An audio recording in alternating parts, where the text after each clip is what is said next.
जय श्री राम। अवधपुरी रघुकुल मनि राऊ, वेद विदित तेहि दशरथ नाऊ। धर्म धुरंधर गुनि निधि ज्ञानी, हृदय भगति मति सारंग पानी। सिया राम हरे जय जय राम हरे, सिया राम हरे राम हरे, हरे राम हरे राम हरे राम। अवधपुरी में रघुकुल शिरोमणि दशरथ नाम के राजा हुए, जिनका नाम वेदों में विख्यात है। वे धर्म धुरंधर, गुणों के भंडार और ज्ञानी थे। उनके हृदय में सांग धनुष धारण करने वाले भगवान की भक्ति थी और उनकी बुद्धि भी उन्हीं में लगी रहती थी। कौशल्यादि नारी सप्रिय, सब आचरण पुनीत। पति अनुकूल प्रेम दृढ़, हरिपद कमल विनीत। लखन सिया राम जय जय राम।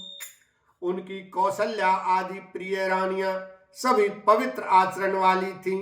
वे बड़ी विनीत और पति के अनुकूल चलने वाली थीं और श्री हरि के चरण कमलों में उनका दृढ़ प्रेम था।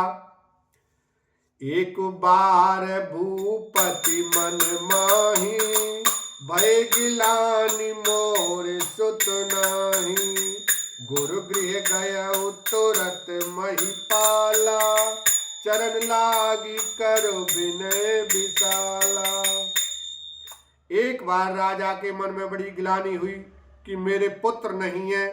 राजा तुरंत ही गुरु के घर गए और चरणों में प्रणाम करके बहुत विनय की। निज दुख सुख सब गुरहि सुनाऊं, कई वशिष्ठ बहु विधि समुझायऊ। धरु धीर होए सुतचारी, त्रिभुवन विदित भगत भयहारी। राजा ने अपना सारा दुख सुख गुरु को सुनाया।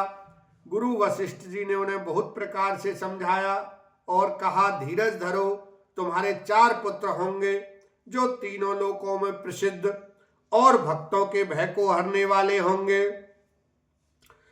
श्रृंग ऋषि वशिष्ठ बुलावा, पुत्र काम शुभ यज्ञ करावा। भगति सहित मुनि आहुत दीने, प्रगटे अग्नि चरु कर लीने। वशिष्ठ जी ने श्रृंग ऋषि को बुलाया और उनसे शुभ पुत्र कामेष्टि यज्ञ करवाया। मुनि के भक्ति सहित आहुतियां देने पर अग्निदेव हाथ में चरु हविष्यान्न खीर लिए प्रकट हुए।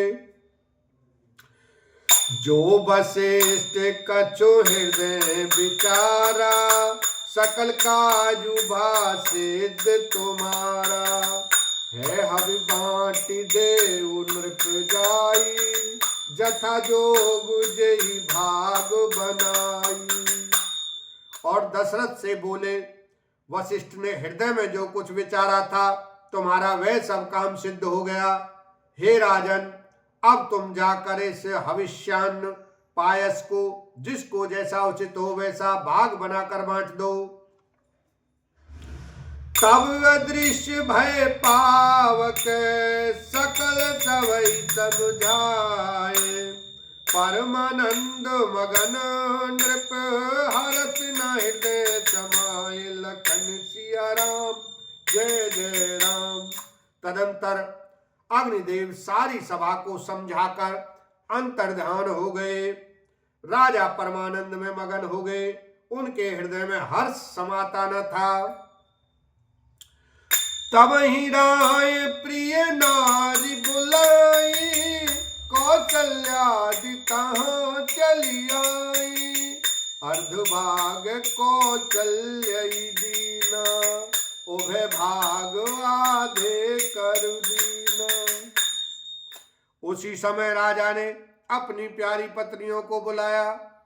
कौशल्या आदि सब रानियां वहां चली आईं। राजा ने पायस का आधा भाग कौशल्या को दिया और शेष आधे के 2 भाग किए। कैकेयी कहे नृप सो दयऊ, रयो सो उभय भाग पुनि भयऊ। कौशल्या के हाथ धरी, दीन सुमित्र मन प्रसन्न करी। वह उनमें से 1 भाग राजा ने कैकेयी को दिया।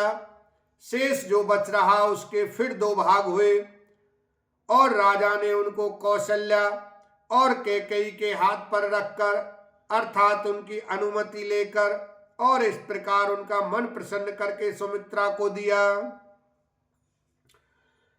एहि विधि गर्भ सहित सब नारी, भई हृदय हर चित सुख भारी। जा दिन ते हरि गर्भ आए, सकल लोक सुख संपत्ति छाए। इस प्रकार सब स्त्रियां गर्भवती हुईं। वे हृदय में बहुत हर्षित हुईं। उन्हें बड़ा सुख मिला। जिस दिन से हरि लीला से ही गर्भ में आए, सब लोकों में सुख और संपत्ति छा गई। मंदिर में सब राज ही रानी, शोभाशील तेज की खानी। सुख जुत कछुक काल चली गयऊ, जय प्रभु प्रगट सो अवसर भयऊ। शोभाशील और तेज की खान बनी हुई सब रानियां महल में सुशोभित हुईं। इस प्रकार कुछ समय सुखपूर्वक बीता और वह अवसर आ गया जिसमें प्रभु को प्रकट होना था। जोग लगन गृह बार तिथि, सकल भय अनुकूल। चरु अर अचरु हर्ष जुत, राम जन्म सुख मूल। लखन सिया राम जय जय राम। लोग लग्न ग्रहवार और तिथि सभी अनुकूल हो गए। जड़ और चेतन सब हर्ष से भर गए, क्योंकि श्री राम का जन्म सुख का मूल है। नवमी तिथि मधुमास पुनीता, शुक्ल पक्ष अभिजित हरि प्रीता। मध्य दिवस अति शीत न घामा, पावन काल लोक विश्राम। राम सिया राम जय जय राम। पवित्र चैत का महीना था। नवमी तिथि थी, शुक्ल पक्ष और भगवान का प्रिय अभिजित मुहूर्त था। दोपहर का समय था। न बहुत सर्दी थी न धूप गर्मी थी। वह पवित्र समय सब लोगों को शांति देने वाला था। शीतल मंद सुरभि बहबाऊ, हर्षित सुर संतन मन चाऊ। वन कुसुमित गिरि घन मनि आरा, सत वही सकल सरितामृत धारा। शीतल मंद और सुगंध पवन बह रहा था। देवता हर्षित थे और संतों के मन में बड़ा चाव था। वन फूले हुए थे, पर्वतों के समूह मणियों से जगमगा रहे थे और सारी नदियां अमृत की धारा बहा रही थी। बोलो रामचंद्र भगवान की जय, उमापति महादेव की जय।